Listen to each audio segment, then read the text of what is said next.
Hi, and welcome back to my channel. This is Heidi from My Reading Life, and I'm here tonight to do my August wrap-up.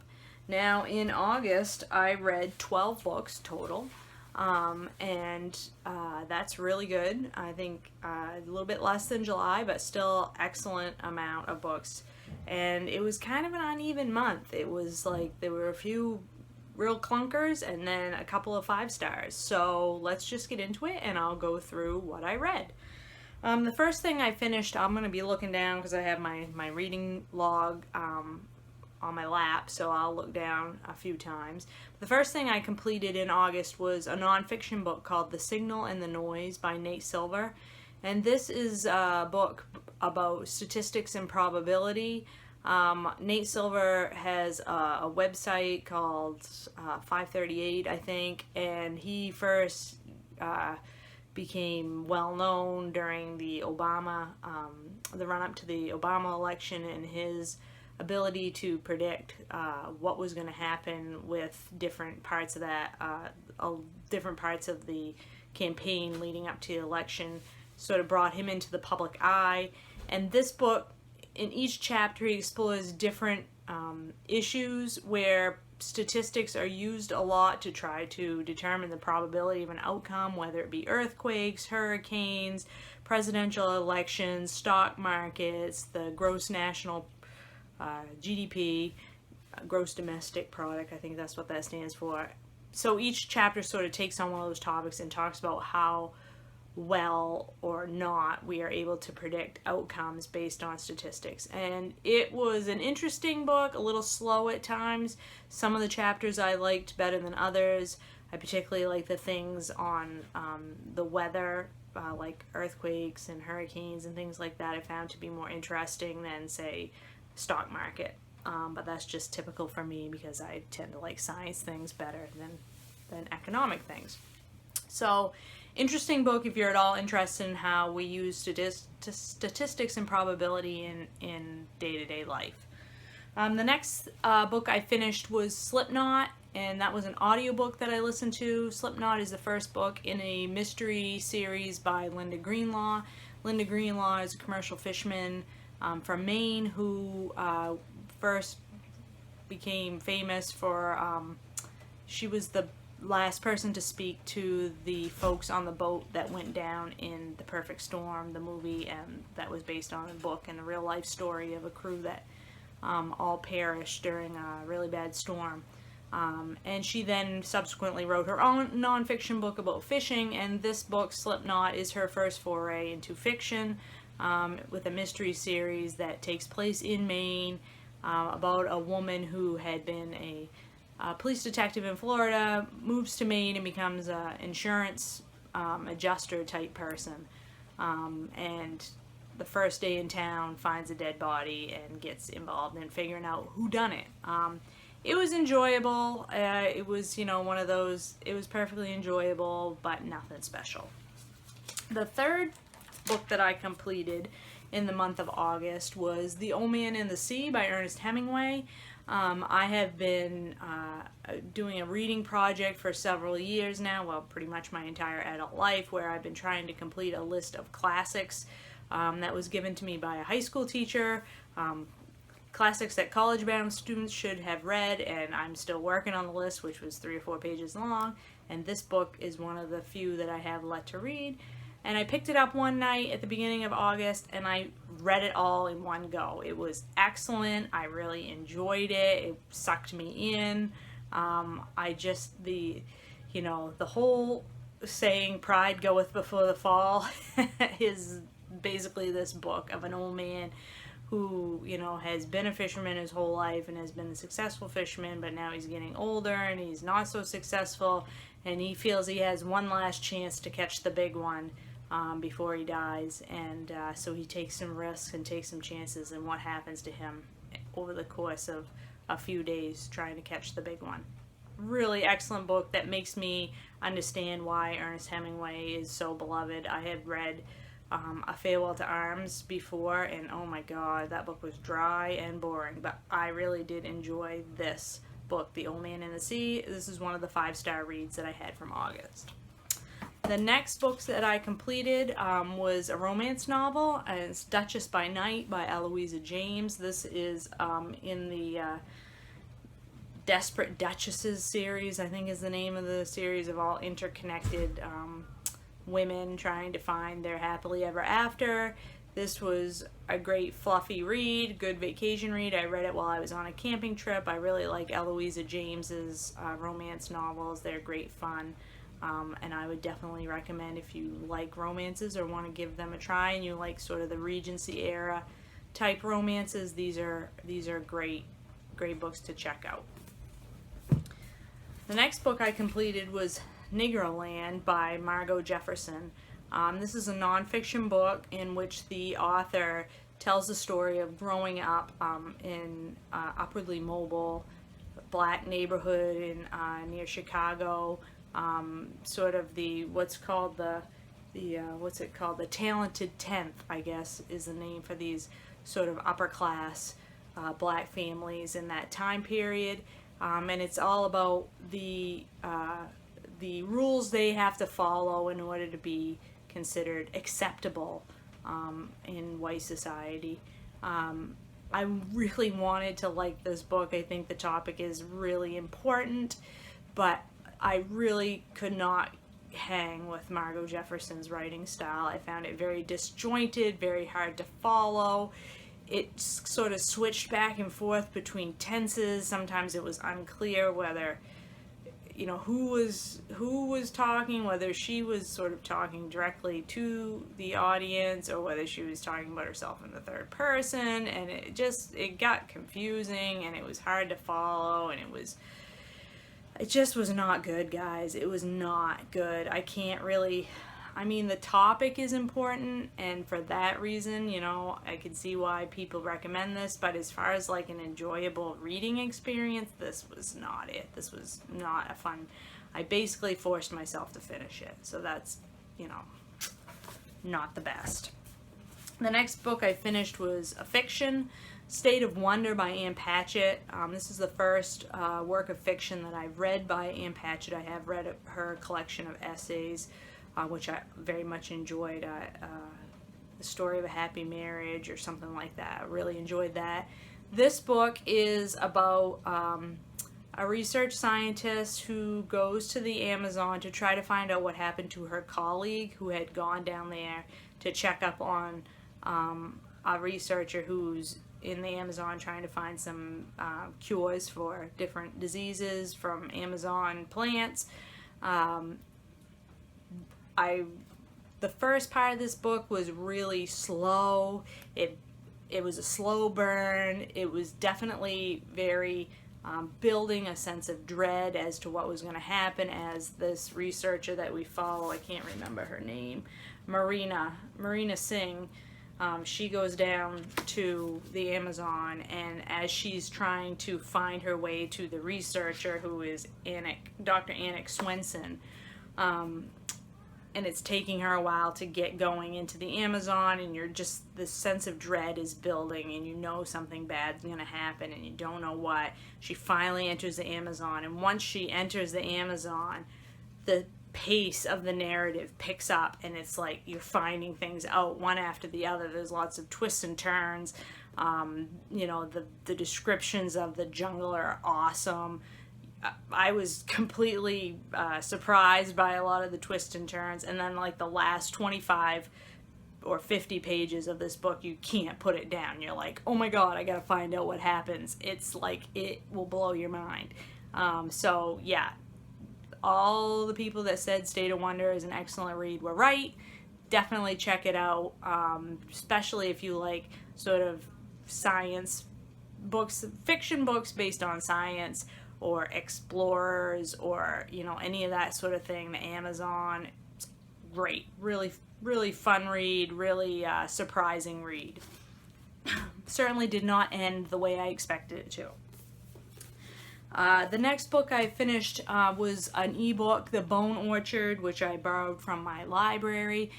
This is written by Paul DeRyan, and it is the 4th or 5th book in a mystery series, which the main character is a Maine game warden, and this was a great, really fast-paced, suspenseful read. Definitely, if you like some of the other mystery series, like the Anna Pigeon series about the woman who works in the National Park System, or some of those type of series. I think there's one it takes place in the Western U.S. that's about a ranger or something. Those type of mystery series would sort of blend outdoors things with the mystery. I think you'll really like it. They're very fast-paced. The characters are interesting. The first book in the series I didn't love, but the series has definitely gotten better and better over time, and they're a fun, quick read that I really enjoy. The next book I completed was Shades of Milk and Honey by Mary Robinette Kowal. This is the first book in a fantasy series, which is basically a fantasy of manners. This is sort of Jane Austen with magic, is how I would describe this. This is tells the story of Jane Ellsworth, who is the older sister. She's almost at the age where she's a spinster, but she hasn't quite given up hope that she's going to find a partner and be married. She really wants to be married. She has a younger sister who is very beautiful and is the belle of the ball, but Jane is better at magic. And in this society, women's magic sort of brightens the home, makes a home more of a place worth living. The little glamours that she does, makes an inviting home, makes a comfortable home, and so that's very much desired by men of this society. And so can Jane find her way to finding a partner, or is she going to, step on her sister's desires? It's very much in the Jane Austen vein. I thought this was a fun, delightful read. It's certainly not great literature, but it was a delightful way to spend some time, and I will be picking up the next in the series to try it out. The next book I completed was another favorite from the month. It was the Best American Essays 2015. This collection, there were a couple of essays in here that I didn't care for, one of which was an excerpt from Negroland by Margot Jefferson, so that wasn't great, but some of these were wonderful. There was the very first essay was called This Old Man by Roger Engel, all about aging and what that means in terms of your place in society and how your outlook on life changes. I thought it was fantastic. There's one by Justin Cronin called My Daughter and God, about Justin Cronin's wife and daughter in a terrible car accident, and just by pure luck survive, and how that changes their family dynamic and how it changes his outlook on life. I thought that was an excellent one.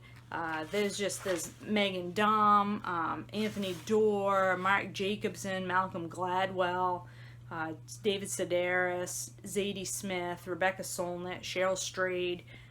It's just an amazing collection of writers. The essays were very good. Like I said, there were one or two essays in here that I didn't enjoy, but I loved the rest, so this was a fantastic read. I would definitely, if you like essays, check out these Best American series. They're really great.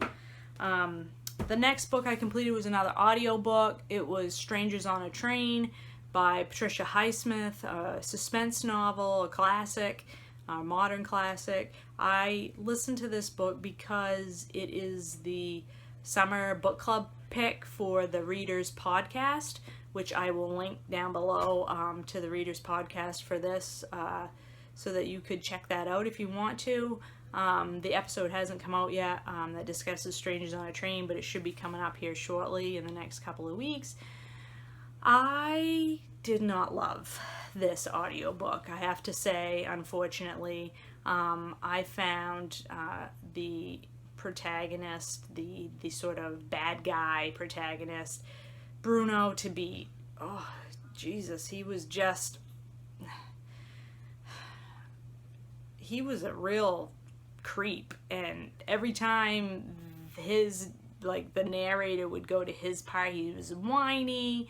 Not only was he evil, he was whiny and obnoxious and just a drunk and just not a person that you want to spend any time with. And then the other character, who's, I don't even remember his name, who's supposedly the good guy that gets sort of sucked into doing bad things by Bruno, was what a dish rag. Oh my God, get a backbone, you know, have some morals, have some moral turpitude. I just, you know, I know you don't have to like the characters in order to like the book, but this book really just dragged out for me. I just could not stand anybody. I just couldn't understand why you wouldn't stand up. I couldn't. I don't know what to say. I just didn't like it. Let's just put it that way. So I can't recommend that one. The next book I completed was Teaching a Stone to Talk by Annie Dillard. This is another essay collection. I picked it up. I actually picked this book up at a library book sale. I haven't even hauled it yet. But I picked it up because I had heard about the first essay in this collection, what is Total Eclipse. And when the solar eclipse happened last month, I saw somebody tweeted that you should read Annie Dillard's essay about total eclipse, which is about the total eclipse that happened in 1979, I think. So this collection, that's the first essay, and so I picked it up to read that, which I really enjoyed that essay. And these essays are very well written, they're very evocative, very nature-based, all of them, but I didn't love the collection because I found that the language was just like, I kind of feel about it the same way I feel about a lot of poetry. It just goes right over my head and makes me feel stupid. And that's what I thought about this essay collection. I could see the beauty in the writing, and sometimes some of the essays I kind of felt like I got the point and I sort of got what the author was trying to say, but then in other cases I'm just like, it's just some words strung together and I don't really get it. So, meh. And the last book that I finished in August was another audiobook. It was Stay With Me by Adobami Adebayo. Everybody's been talking about this book on BookTube. It was nominated for the, I can't remember if it was the Bailey's Prize or the Man Booker Prize. I can't remember. I can't keep my prizes straight. But it was nominated for one of the prizes this year. And I loved this book. It was a 5-star read for me. It had been on my 5-star prediction video, and this one I definitely nailed it. It's the story of a couple in Nigeria. They meet in college and fall in love, and they decide to get married. And the premise, before they even get married, they agree that even though it's acceptable in their culture for a husband to take multiple wives, that they won't go that route, that they aren't down with the polygamy thing, and they're not going to go there. But 4 years into the marriage, they have not had any children, and both of them are under tremendous amounts of pressure to produce children.